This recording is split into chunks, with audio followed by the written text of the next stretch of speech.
Hi, this is KARL-JAMES Langford. This is Doggerland, part of my 2019 lecture series. I didn't actually record this in one of my classes, so here we go. I'm just going to examine the images and see what we can make of it.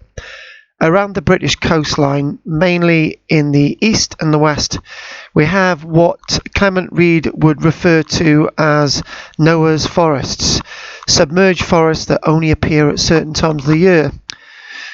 When we think about these submerged forests, we think mainly of Doggerland. Doggerland, the area between mainland Britain and Europe, on the east coastal seaboard and the southern coastal seaboard.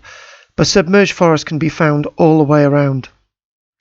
Now, what we're finding is a great number of auger samples have been taken in those great muds that can be up to 100 meters in depth.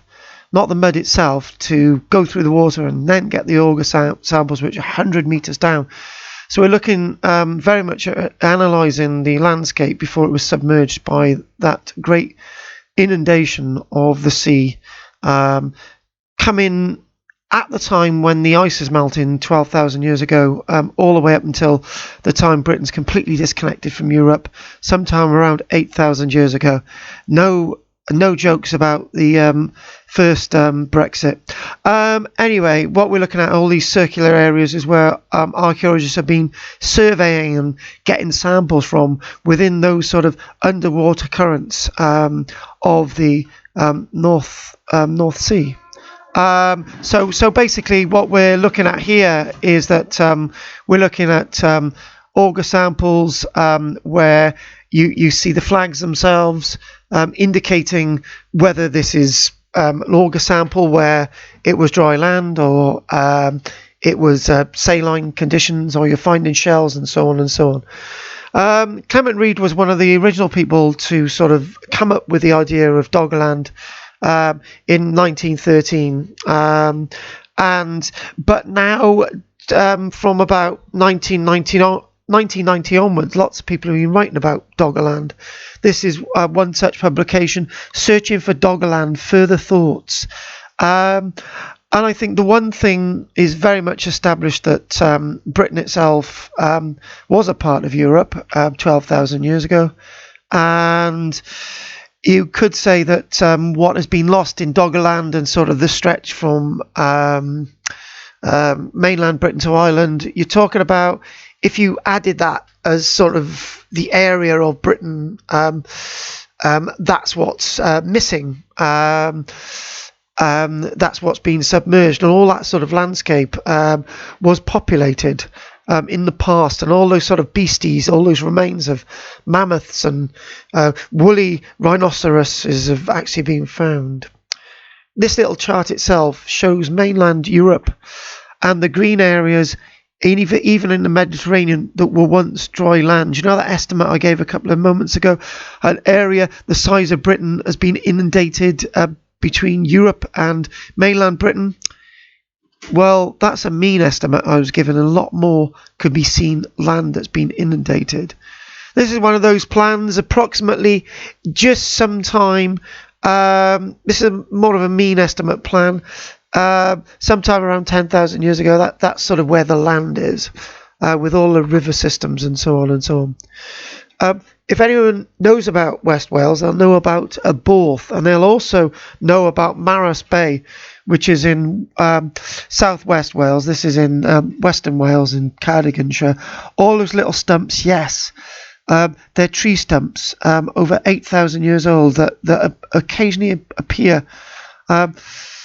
Lots of texts with this lecture there was been, and you can sort of look at this and sort of Doggerland lost around 8,000 years ago, but little bits of islands were still left. When I gave the lecture, I sort of derided this sort of image, basically saying, well, lots of people who show Doggerland, they sort of show these sort of buildings which have been taken over by gradual rising of seawater, and they've just left the buildings there. Well, the building material would have been very useful, and they would have left that material there and had sort of taken it further inland to build. But I think the artist is saying something dramatic's happening, which is shown in this image. Now, those that know anything about Doggerland, that sort of the sequence in Doggerland was gradually inundated, and then the land bridge is the time that we count when Britain became isolated from Europe about 8,000 years ago. Those areas, Brown Bank, Southern River area, those are the areas that are being surveyed at this minute. We're finding all those wonderful artefacts. We've really known the archaeological potential even before Clement Reid's time in wonderful landmark publication in 1913. Never really saw the popularity. The people didn't really believe what Clement Reid was saying, but even in the late 1800s, people were sort of coming up with mammoth skulls and all sorts of weird things in the North Sea and wondering where they actually come from. Again, lots of images showing where Doggerland was and could be. So more text that you can sort of enjoy and sort of read for yourself. But we're talking about the Doggerland landscape where we see whole villages where people once lived 9,000, 10,000 years ago. The real Garden of Eden myth, the sort of real Noah's flood, is to be seen within this landscape, the lost world.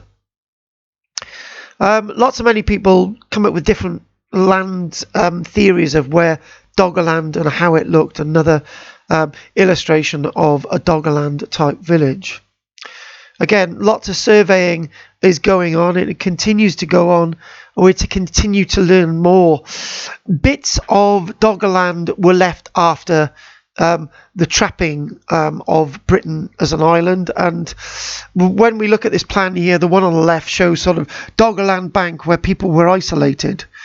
Were they taken by surprise with the inundation of the land by water? No, people would be very much used to their land being taken away from the water, and people on Doggerland probably evacuated slowly.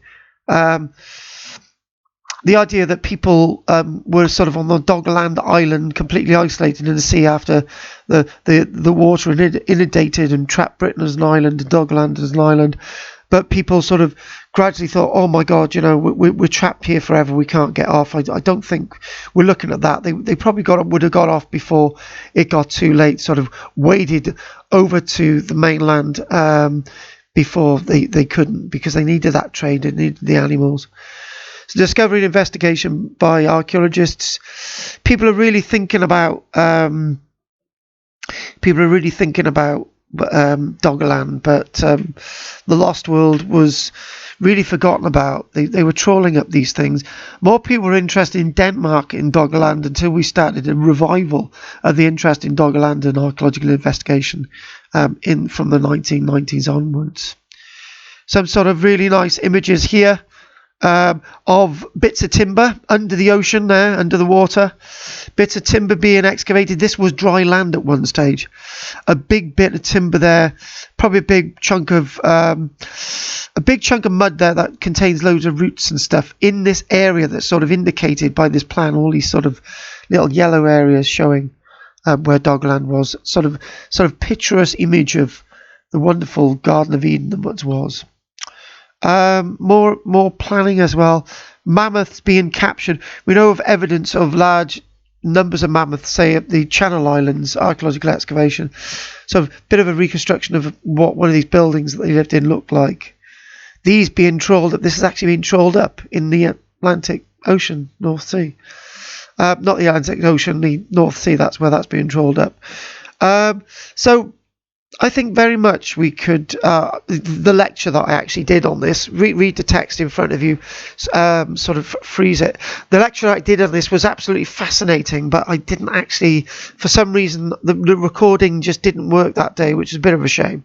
So I've missed out on my students' input in this lecture, but lots to sort of read up and sort of look at. Another one of the wonderful plans.